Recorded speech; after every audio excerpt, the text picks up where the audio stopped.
Hello everyone, my name is Raman Luthra and welcome to C Raman Luthra classes. हम costing का basic lecture आज पढ़ने वाले हैं। कुछ बेसिक टर्म को समझने वाले हैं। कॉस्टिंग के कुछ टर्म बहुत सिमिलर साउंड करते हैं, बट उनका डिफरेंस डिस्टिंक्शन पता होना आपको बहुत जरूरी है। अगर आपको कॉस्टिंग एडवांस लेवल में पढ़नी है, कॉस्टिंग को समझना है, तो आज हम कुछ टर्म्स को पढ़ने वाले हैं, जो कि है कॉस्ट का एलोकेशन क्या होता है, कॉस्ट का अपॉर्शनमेंट क्या होता है, और कॉस्ट का एब्जॉर्प्शन क्या होता है। सर तीनों टर्म हमें एक जैसी लग रही है, अलग अलग नाम क्यों लिखा हुआ है इसका? हम पढ़ते हैं तीनों टर्म के बारे में और तीनों टर्म के बाद डिस्कशन करेंगे आगे। कॉस्ट एलोकेशन क्या है?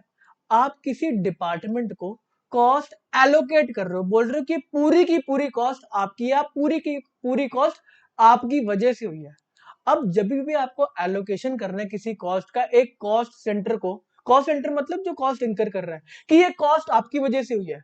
अब इसमें दो बातें आपको क्लियरली पता होनी जरूरी है, कि वो कॉस्ट किस डिपार्टमेंट की वजह से हुई है और कितने अमाउंट की कॉस्ट हुई है, एग्जैक्ट अमाउंट कितना है। तभी तो एलोकेट करोगे, तभी तो उस डिपार्टमेंट को बोलोगे कि आपकी वजह से 1 लाख रुपए की कॉस्ट हुई है, ये 1 लाख रुपए पूरे आपको एलोकेट कर रहे हो, हम और किसी डिपार्टमेंट में नहीं बांट रहे। बात समझ में आती है?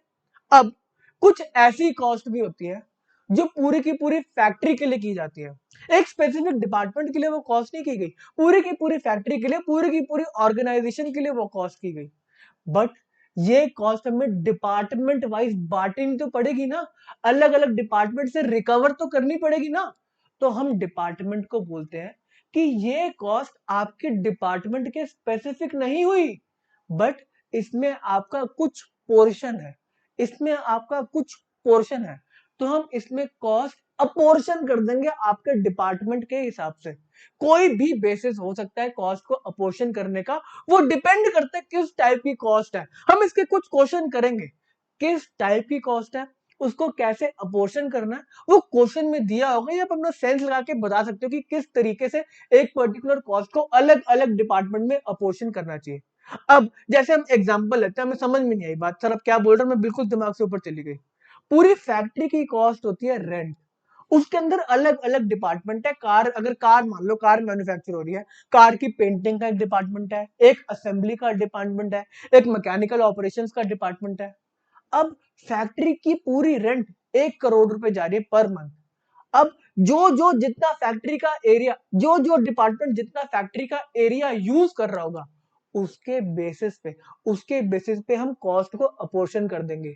मशीन डिपार्टमेंट जो है ना, मशीनिंग डिपार्टमेंट जो है, वो 50% फैक्ट्री को मतलब कब्जा करके बैठा हुआ है, 50% एरिया वही यूज कर रहा है।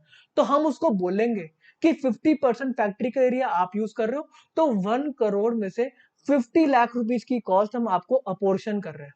ऐसे ही अगर कोई पेंटिंग डिपार्टमेंट का, उन्होंने बहुत छोटा सा एरिया ऑक्यूपाई कर रखा है, लेट्स से 10% ऑफ फैक्ट्री उन्होंने ऑक्यूपाई कर रखा है पेंट करने के लिए, पेंट जॉब करने के लिए, तो हमने बोला आपको 1 करोड़ में से 10 लाख रुपीज की रेंट की कॉस्ट को अपोर्शन, आपका पोर्शन इतना ही है, अपोर्शन कर रहे हैं। बात समझ में आती है? ठीक है जी।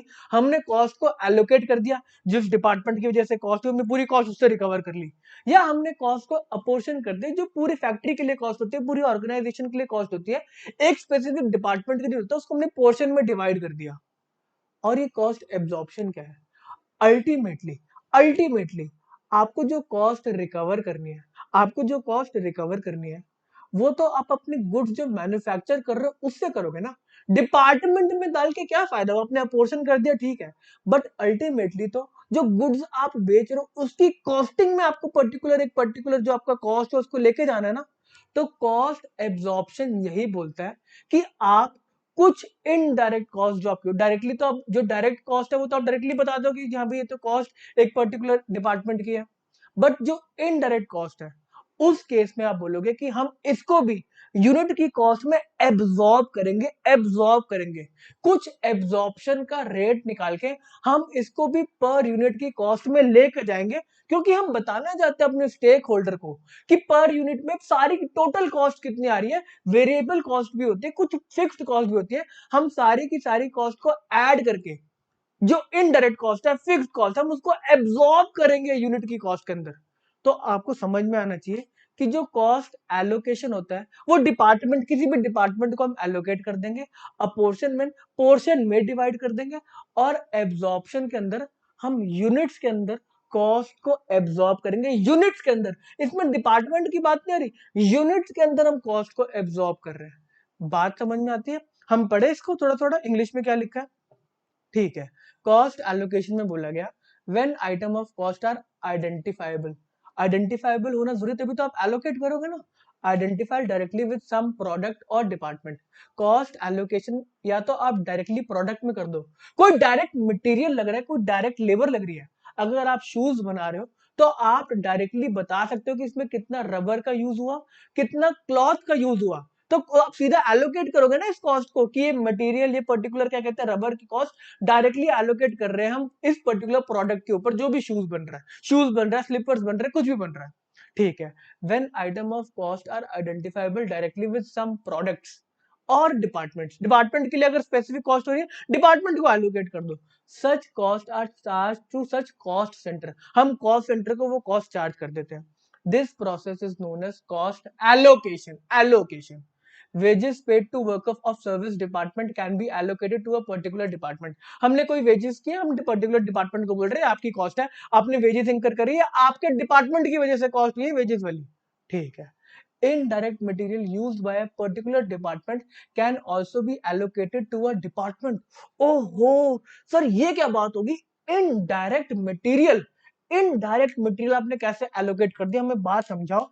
जो डायरेक्टली हम आइडेंटिफाई, डायरेक्ट मटेरियल को तो हम आइडेंटिफाई कर सकते हैं ना, कितना लग रहा है, कितना क्लॉथ लग रहा है, कितना रबर लग रहा है शूज मैन्युफैक्चरिंग में।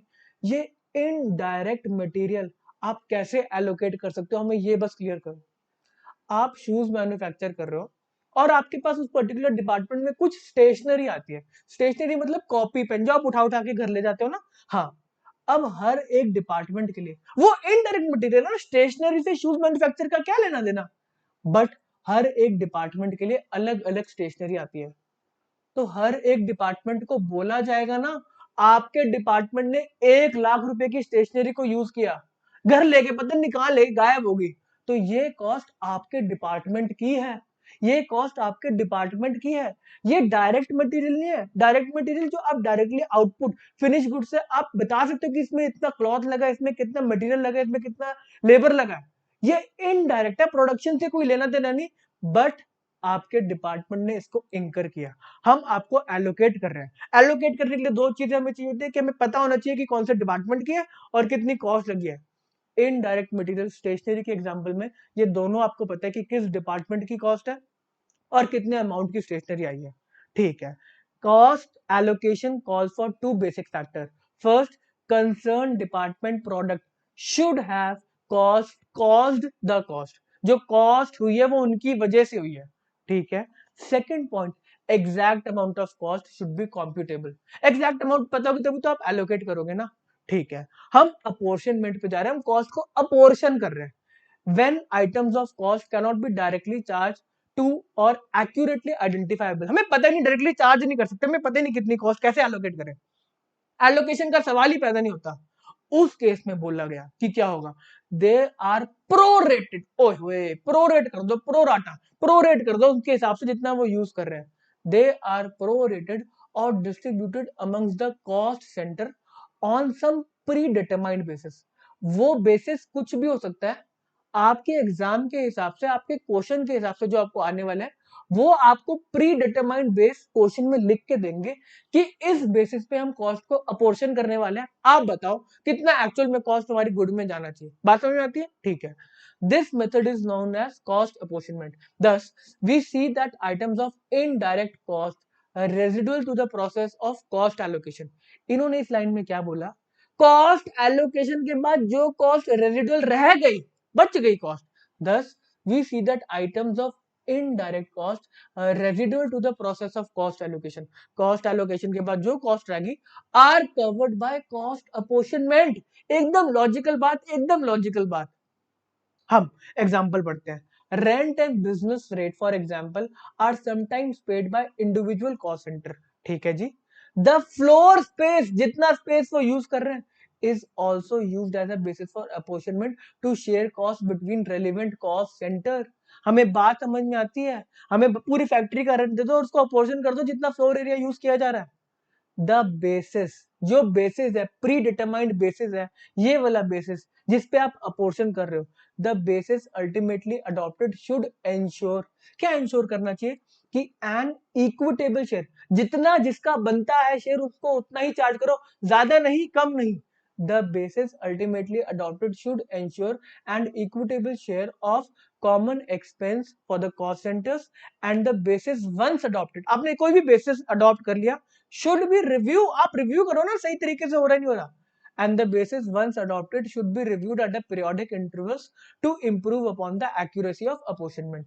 लॉजिक लॉजिक प्योर लॉजिक वाली बात चल रही है अभी तक। अब बात आई कॉस्ट अपोर्शन अब्जॉर्प्शन की। हमने कॉस्ट का अपोर्शन भी कर दिया अलग अलग डिपार्टमेंट से, बट आपको तो अपना जो यूनिट्स मैन्युफैक्चर कर रहे हो उसके ऊपर कॉस्ट बतानी है ना, आपका एंड में जो यूनिट फिनिश गुड बना वो कितने की कॉस्ट आई, उसके अंदर अपोर्शनमेंट से क्या लेना है। आप कहोगे ना हमारा यूनिट्स के अंदर की कॉस्ट बताओ, यूनिट्स में कितनी कॉस्ट लगे total. Ultimately the indirect cost और ओवरहेड्स, ओवरहेड्स का मतलब सारा एक्यूमुलेशन ऑफ, एक्यूमुलेट कर दो ना इनडायरेक्ट कॉस्ट को तो उसको हम ओवरहेड्स बोलते हैं। अल्टीमेटली द इनडायरेक्ट कॉस्ट और overheads as they are commonly known will have to be distributed over the final product, final product में डालना तो जरूरी है ना, so that the charge is complete।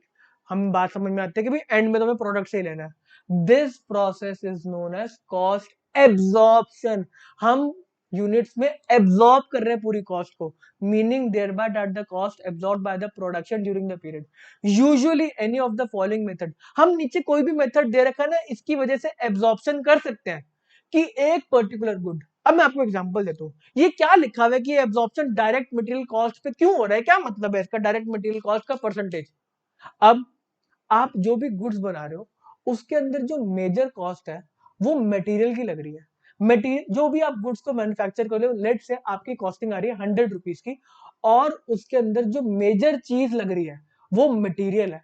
Material alone he 80 rupees का cost करता है, मटेरियल अलोन ही उसमें 80 रुपीज का कॉस्ट करता है, फिर कुछ लेबर लगा, कुछ हमने प्रोसेसिंग करी, और अभी तक की हमारी कॉस्ट आ गई क्या कहते हैं 100 रुपीज।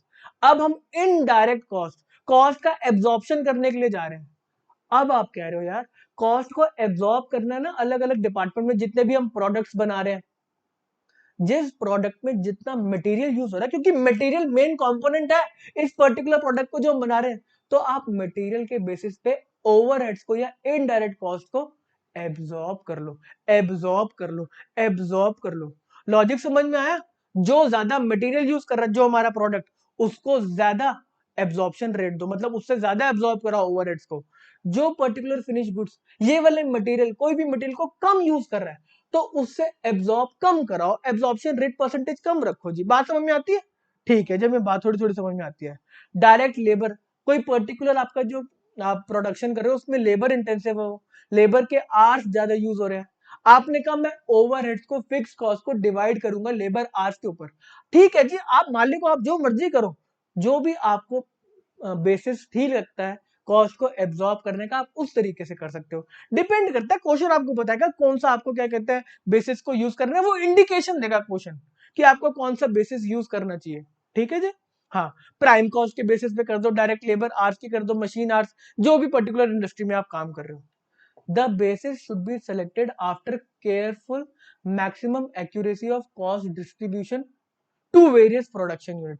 हम बताएंगे एक्यूरेसी से सिलेक्ट करेंगे भाई कौन सा बेसिस जो होगा वो परफेक्ट रहेगा।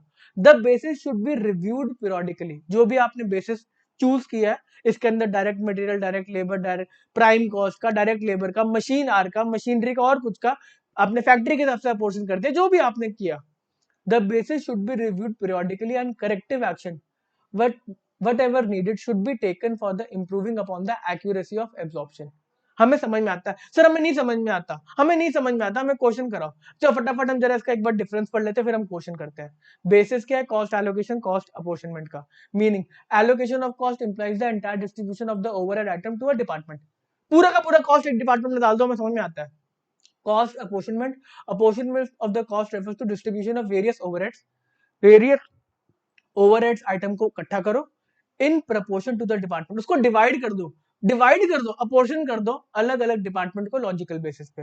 रिप्रेजेंट क्या करता है cost allocation? It represent that part of cost attribution which charge a particular cost to a cost unit. एक पर्टिकुलर कॉस्ट यूनिट पे हमने कॉस्ट लगा दी गई पूरी की पूरी। अपोर्शनमेंट क्या रिप्रेजेंट करता है? It represent that part of cost attribution which shares cost, ये शेयर कर रहा है कॉस्ट को अमंग मल्टीपल कॉस्ट यूनिट। अलग अलग कॉस्ट यूनिट में कॉस्ट को डिवाइड किया जा रहा है। कॉस्ट एलोकेशन में एक ही कॉस्ट यूनिट है और कॉस्ट अपोर्शनमेंट में अलग अलग कॉस्ट यूनिट है। ठीक है जी, मैं बात समझ में आती है। Distribution, cost allocation directly distribute, directly assign कर दो, directly assigned, assign to a department, पूरे डिपार्टमेंट में पूरी इस कॉस्ट को ले जाओ, एक डिपार्टमेंट पूरी कॉस्ट को ले जाओ। अपोर्शनमेंट में proportionately assigned to a different department, to different department, proportionally assign करते हैं हम डिफरेंट डिपार्टमेंट में। एप्लीकेशन कहां होती है? Where the overheads belong to a specific department. Cost allocation, अगर कोई इनडायरेक्ट कॉस्ट हुई और वो स्पेसिफिक डिपार्टमेंट की वजह से हुई तो हम कॉस्ट एलोकेशन यूज करेंगे, उसका एप्लीकेशन तब करेंगे। On the other hand cost apportionment का एप्लीकेशन कब होता है? When overheads belong to different department, rent different different department का इकट्ठा होके जा रहा है। ठीक है जी, बात समझ में आती है, बात समझ में, थोड़ी थोड़ी बात समझ में आती है। क्वेश्चन करो। फर्स्ट क्वेश्चन आया, the process of distribution of overheads allotted to a particular department or cost center over the units produced। ओए होए होए होए, यहां तक हमें लग रहा था पर्टिकुलर डिपार्टमेंट तक कि ये कॉस्ट एलोकेशन है, बट जब यहाँ पे यूनिट्स प्रोड्यूस की बात आ गई, यूनिट्स के अंदर डालने की बात आ गई, आंसर इसका चेंज होके एब्जॉर्प्शन हो जाना चाहिए। क्या आंसर दे रखा है? Answer C. Very good answer, very good answer, अच्छा आंसर दे रखा है, सही आंसर दे रखा है। The process of distribution of overhead allotted to a particular department, अगर यहाँ पे पर्टिकुलर डिपार्टमेंट पे बात को खत्म कर दिया जाता तो आंसर होता एलोकेशन, बट आगे बोला गया ओवर द यूनिट्स प्रोड्यूस पे डिवाइड करना है, तो उस केस में हम एब्जॉर्प्शन की बात कर रहे हैं। लॉजिक समझ में आना चाहिए। Second point, allotment of whole item of a cost to a cost centre और कॉस्ट यूनिट। वही क्वेश्चन रिपीट कर दिया बट इसमें यूनिट प्रोड्यूस की बात नहीं आ रही, तो ये एलोकेशन होना चाहिए। A point allocation, very good very good. एक और क्वेश्चन, हमारा एब्जॉर्प्शन का क्वेश्चन हो गया, हमारा एलोकेशन का क्वेश्चन हो गया। अब तो सर आप अपोर्शनमेंट का क्वेश्चन ही पूछोगे, देखते हैं हम क्या है। Question number 3, most suitable basis for apportioning insurance of a machinery would be. देखो अपोर्शनिंग का अपोर्शनमेंट का क्वेश्चन तो है बट लॉजिकल क्वेश्चन है। उन्होंने बोला आप मशीनरी का इंश्योरेंस ले रहे हो तो आप उस इंश्योरेंस को हर मशीनरी पे कैसे डिवाइड करोगे? आप अपनी गाड़ी का इंश्योरेंस किस बेसिस पे लेते हो कि मेरी गाड़ी की इस समय की वैल्यू कितनी है, उसी हिसाब से आपका मतलब इंश्योरेंस का अमाउंट बनता है ना। तो एक पर्टिकुलर इंडस्ट्री के अंदर बहुत सारी मशीनरी है, उन्होंने सारी की सारी मशीनरी का एक इंश्योरेंस ले लिया, 1 करोड़ रुपए का, 1 करोड़ रुपए का। अब जिस मशीनरी की वैल्यू ज्यादा होगी उसके ऊपर हम ज्यादा इंश्योरेंस कॉस्ट को अपोर्शन करेंगे। लॉजिकल बात है, लॉजिकल बात है। नीचे क्या लिखा है, कौन सा बेसिस होगा? Floor area? No, value of machine. B answer is सही, B answer is correct. C number of worker पे थोड़ा ना होगा, नंबर ऑफ मशीन पे भी नहीं होगा। नंबर ऑफ मशीन का क्या मतलब है? पूरी कॉस्ट को इक्वली डिवाइड कर दिया। अगर 1 करोड़ की कॉस्ट होती और आपके पास 10 मशीनरीज होती तो ये कह रहा है आप 10 लाख रुपीस करके हर एक मशीनरी के अंदर ले जाओ, बट वो तरीका ठीक नहीं है। वो कह रहा है आपकी 1 करोड़ की मशीनरी है टोटल वैल्यू, तो आप इसके अंदर जो अगर आप 1 करोड़ के आकार आपका क्या कहते हैं इंश्योरेंस की कॉस्ट है और आपकी मशीनरी अलग अलग कॉस्ट की है, आपकी टोटल मशीनरी मान लो 100 करोड़ की है, 100 करोड़ की है, 100 करोड़, मोटी मोटी बात करते हैं, छोटी बात नहीं करते हम। 100 करोड़ की, मेरे को जीरो भी देखो समझ में नहीं आ रहे, 100 करोड़ की है, ठीक है। इसको काटो, इसको काटो, इसको काटो, इसको काटो बेटे, 100 करोड़, 100 करोड़, 100 CR। बात समझ में आती है? आपकी 1 करोड़ रुपए की मशीनरी जो इंश्योरेंस है, मशीनरी का इंश्योरेंस, उसका जो प्रीमियम आया वो 1 करोड़ रुपीज आया, बहुत बड़ी आपकी इंडस्ट्री है, और टोटल वैल्यू ऑफ मशीनरी आपकी 100 करोड़ है। इसमें से एक मशीनरी मेन मशीनरी है जिसकी वैल्यू 80 करोड़ है। तो वो कह रहा है, ये पर्टिकुलर अपोर्शनमेंट वाला लॉजिक कह रहा है कि आप इस 1 करोड़ के इंश्योरेंस प्रीमियम का 80% इस पर्टिकुलर मशीनरी पे अपोर्शन कर दो। 80 लाख रुपीस आप इस पर्टिकुलर मशीनरी, इस पर्टिकुलर डिपार्टमेंट को अपोर्शन कर दो। वैल्यू ऑफ मशीन से निकाल दिया हमने ये। यही क्वेश्चन है। आई होप आपको तीनों के तीनों टर्म्स क्लियर होने चाहिए। आगे जाके आपको कॉस्टिंग में ये बहुत हेल्प करेगा। आज का लेक्चर हम यहीं पे रोके।